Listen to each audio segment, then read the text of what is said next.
কালী কলকাতা वाली যেখান থেকে মানুষ আছে তারা বলে যে একবার কালীঘাটে যাও। কালী তো সমার্থক, কালী মন্দিরটা যাতে ওইখানে রেখে দেওয়া যায়, এটাই তো এখন বাংলার কাছে সবচেয়ে বড় চ্যালেঞ্জ। সেটাই তো আমরা সিম্বলাইজ করছি।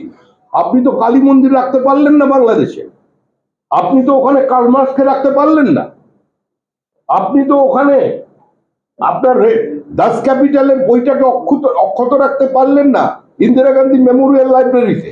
সেটা যাতে অক্ষত থাকে সেটার জন্য বাঙালিকে চিনিয়ে দেওয়া হচ্ছে যে এই যে মা কালী তোমার এখানে কালীঘাটে আছে, ওর এটা যেন চট্টগ্রামের কালী মন্দির না হয়ে যায়, এটা আমরা চেনাচ্ছি। আগে বিজেপি দেখিনি যে সভাপতির অভিষেকে কালী এত বড় করে আসছে, বড় করে আসছে সভাপতির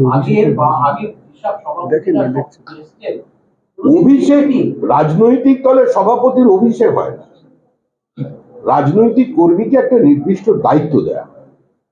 আগে যা দেখেননি এখন দেখবেন সেটা, কারণ এটাই নতুন ভারত, নতুন প্রজন্মের ভারত। আপনি এতদিন পর্যন্ত যা দেখেননি এবার সেটা দেখবেন, কারণ আগের বাংলায় এটা ছিল না।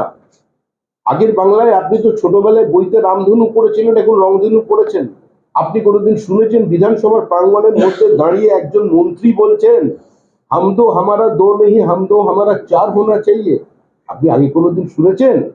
তো সেটার তো কাউন্টার হবেই।